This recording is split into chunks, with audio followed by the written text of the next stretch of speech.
if they can pull it off as we jump into game number 1. I have to really highlight this game is a battle of close range burst knockups that destroy versus long range pokes coming in from Echo. They're going to have to really work their way into the Echo lineup, but when Omega does it, it's going to be very difficult for Echo to actually deal with it. Gentlemen, you see that? You see what JP did in the first rotation? He just looped around the orange. And now, Little Wanderer scored over by, look at that, Omega. There it is.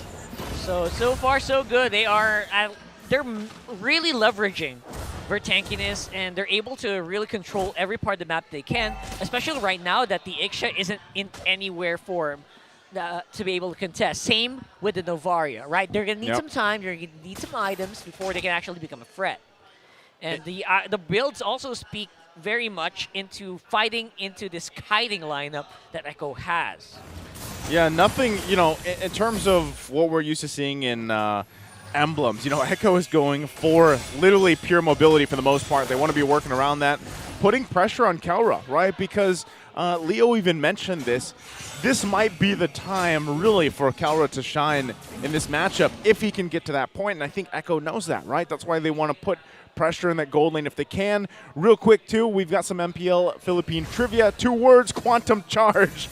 Most used Tier 3 talent, even in patch 1.6.20 with a use rate of 39.45%. It's usually used by gold laners and jugglers. If you don't get the joke, you missed out. Sanford from penalty zone, serving up first blood, taking down Ryota, and that's a man down. Omega staring down the barrel of 4v5 as the first turtle is pulled over by Carl Teasy. Oh my Goodness me! Could have sworn it was a simple snatch and grab, but no, Sanji said, you know what, I see something, I'm gonna take it. Down goes Etomax, and Echo scores a turtle. 2 minutes, 30 seconds in. Do you see what I mean? Like, the synergy, for some reason, from Echo literally follows the drums here, right? It's on point. It's tough to deal with because, yes, it's still early in the game, but, with the turtle, with those kills, they're now finding themselves a little momentum here. Rockhart, take us through some of these early builds going through. Yeah, penetration right now obviously is going to be the key here. Flat out stats. I gotta say, I gotta follow up on that one. It was so smooth. It looked like Carl Teasy was flying halfway across the map there, getting into these kills. And again, JP just becoming a huge expressway. Gentlemen, look at this. Look at how fast JP's walking through the jungle. You see this? This is the full effect of agility plus wilderness blessing. It's just zooming. Look at that. Look at the mini-map. Literally mobility. It's comedic. Yeah, and there's very little, again, they need items before they can actually fight, right, Omega? But no, JP and Sanji, they can do this all day. Wow, I didn't even realize, because we don't see Matilda too often, but she is just literally moving through the map at this point, right? With that, just the way her kit works as well.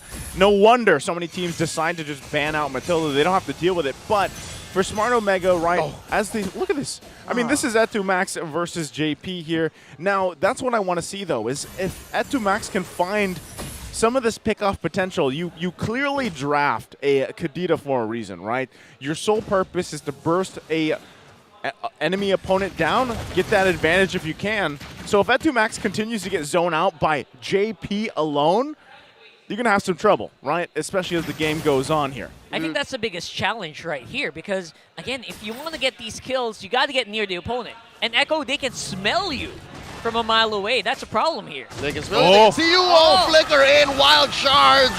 Benny Cutie could not stand a chance. The Mamba is in the building. And now it's Echo's turn to go ahead and see a 4v5. This 50-50 turtle looking like it's blue and green.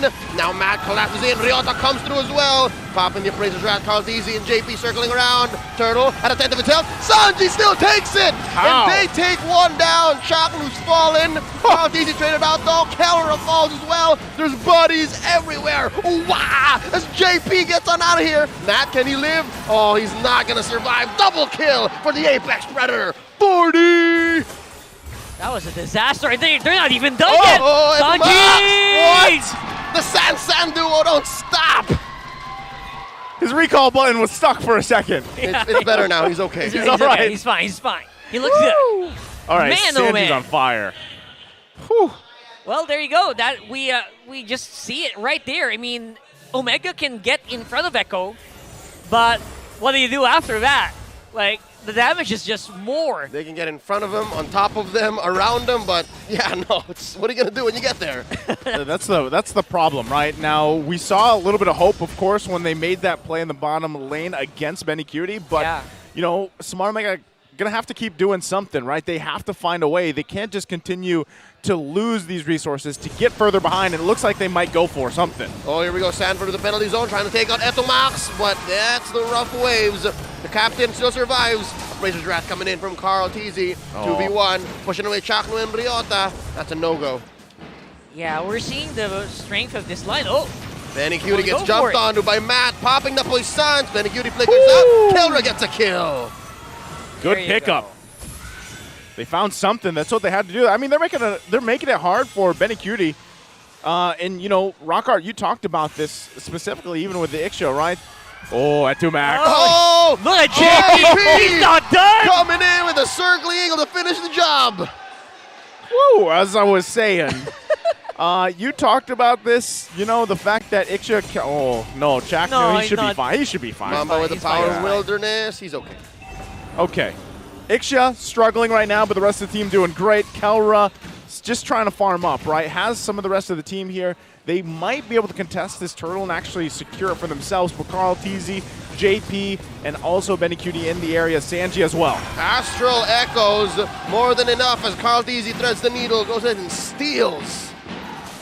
You know what? This lineup of Omega, they suffer around early to mid. It's fine because they don't have the power, the damage just coming from the Irithel. But when Kelra joined them, you can see it's night and day. It's night and day, and the main thing that I'm worried about, obviously, aside from this damage dealt chart that you're seeing here, is, you know, a typical scenario that we see from Smart Omega. Like, how much time do you guys need, right? With this lineup especially, and the way that things are going. Yes, it's, you know, it's not too bad. It's 3K gold ahead. You're almost at the 8-minute mark. Your next big objective is the Lord, which I'm kind of worried that unless they get an amazing set-off, they might not be able to even contest that first Lord yet, just in how things are looking. Even in terms of, you know, the gold earned, Kelra's doing a pretty good job. But, you know, who do you even focus on when a lot of this poke potential from Sanji alone is tough to deal with? I guess the big question here is whether or not Chakno can find these targets that we're talking about. I guess they have enough firepower for maybe a few people at a time, but they can't really fight straight on 5v5, which we're trying to do right now. They ended up looking for a fight and catching it too. Rough waves to save himself from the circling eagle. And the Black Dragon form ends its run. And now Matt gets caught out. Matt caught between a rock and a hard place. And 4 members of Echo as Sanford takes him down. That looked a little off, right? I mean, in terms of the thought process there, the follow through, what Smart Omega wanted to do, it didn't work out. Chaknu should once again be fine. He's on this grok here.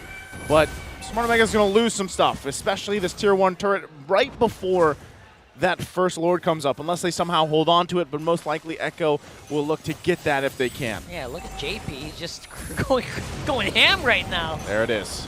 With anyone who is going to basically go up front against this Bathilda.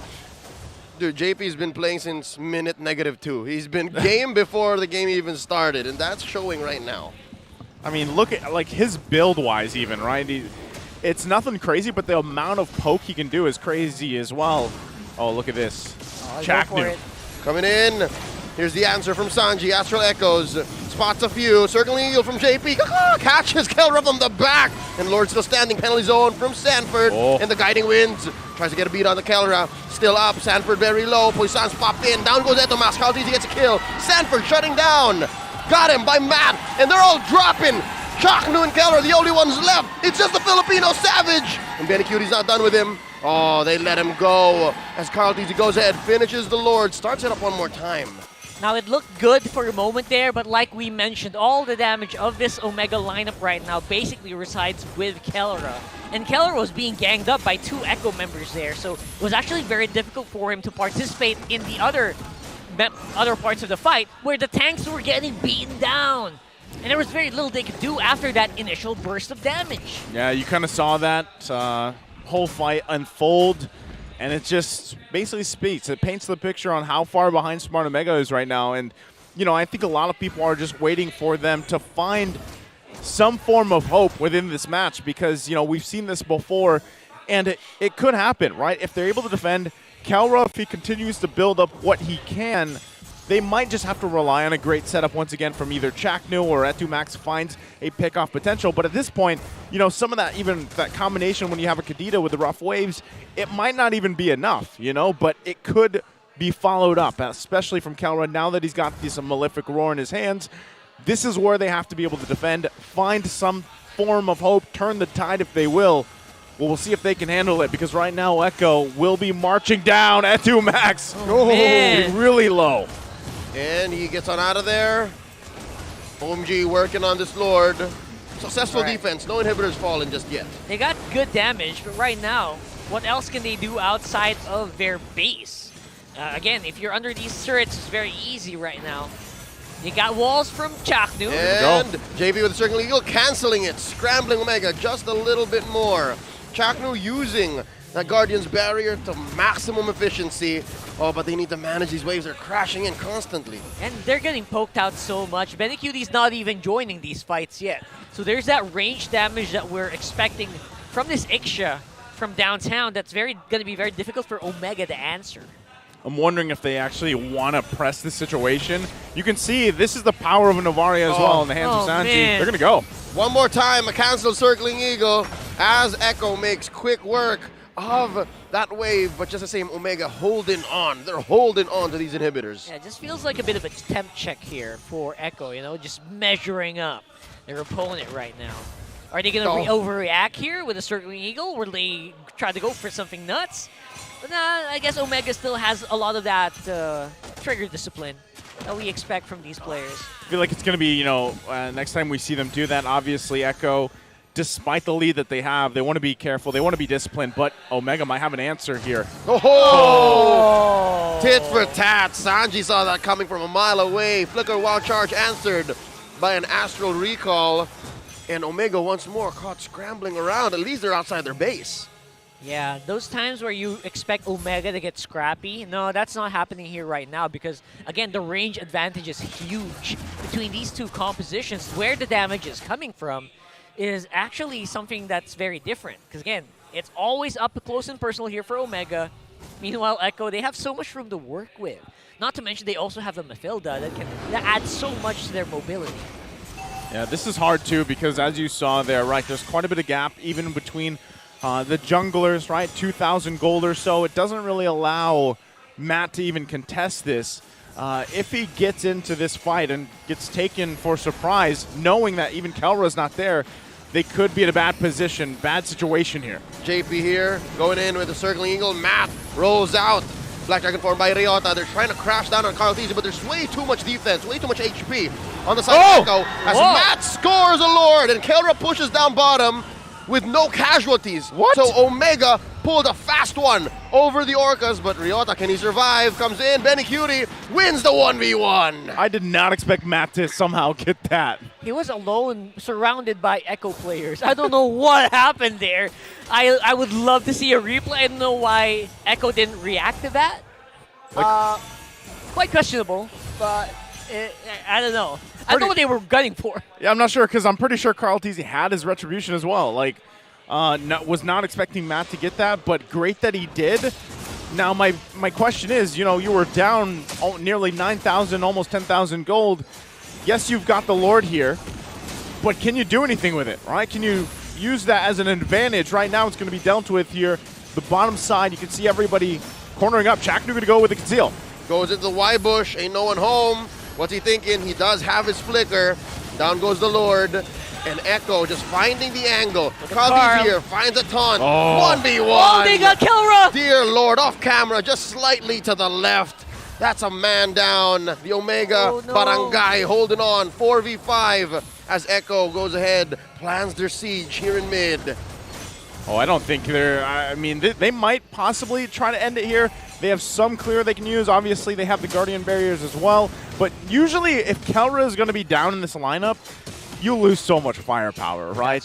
We already talked about this earlier. As soon as the game started up, and you're seeing it. But Echo, happy with the middle inhibitor turret. They get it down. They might just go ahead and wait another minute and a half or so before the next Lord. Now, if Omega wants to find something out of this, can they actually do it with their lineup? That's the big question. Here's the replay.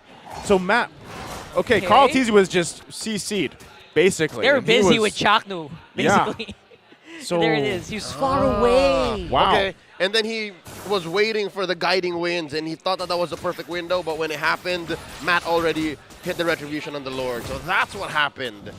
It was a call between the turn and the Lord take, and Echo tried to do both. I think they were expecting Matt to slow it down and dance. Matt was like, nah, I'm going to keep going. Hey, good on Matt, though. You know, like, it keeps them in the game. Let's be honest, right? At least at this point, we were thinking it was looking dire about 4 minutes ago. Yep. They're nearly bought 5 minutes so far. Kelra, you can even see itemization-wise, he's where he needs to be. Yep. Just picking up, you know, the next item here, the DHS. He's got that. So Full items. really, they should be able to go toe-to-toe in some of these skirmishes and fights. It would be great if they can get the advantage by surprising Echo somehow. Man, Sanji's 80k. Almost triple of what Kelra's damage is. All because of these Astral Recall. Oh! JP catches a wild charge right in the face with a few hits from Ryota like it was nothing. Nothing. Yeah, healed back up. That's exactly what you get. Still there with Sanford as well. The guiding win out. Now again, Lord is up here. Matt wants to pretty much go for another shot. See if he can make it happen once again. But Echo probably going to be a little more careful with this one. Chaknu doesn't have the wild charge just yet. They got to watch this angle, see where they go through. Kelra also waiting on the outskirts here. A little bit of a scrum up top, and now in mid, they're crossing the river, playing with the bushes. Juking is what you call it in the business. Lord here now, a fifth of its health. Echo have a dominant position. Etomas is caught one more time with a circling eagle. Knocked him into the air. Rough Waves healing him up. Ryota with a Black Dragon form, and now this little tiny alley one more time. Full barrage from Benny Cutie, taking down the Capitan. Now Carl Teasy drawing a line. Sanford pushing them away. Penalty Matt steals the Lord one more time. And now they're going to punish Ryota. Circling eagle. Cancelled out. Sanji gets the kill. And now they crash on the mat. There seems to be another quarry up top. And now Matt gets bonked down onto. And Matt's going to fall here. And that's 3 down from Omega. Chaknu and Kelra left to defend. Oh, that's tough. That's dicey. Kelra. Oh, bam! And down goes the Savage, and just Chaknu here left. 5v1. The Mamba falls. And that's a pop, the immortality. And ladies and gentlemen, Lord spawns. Chaknu's buying time here. It's a wipeout. And Echo are just going to take their time. Etomas, can he defend? Tumac still up here. Echo. Time here. Full barrage! Full barrage! Boom! Ladies and gentlemen, Echo takes game 1. All right. And this winning moment is brought to you by our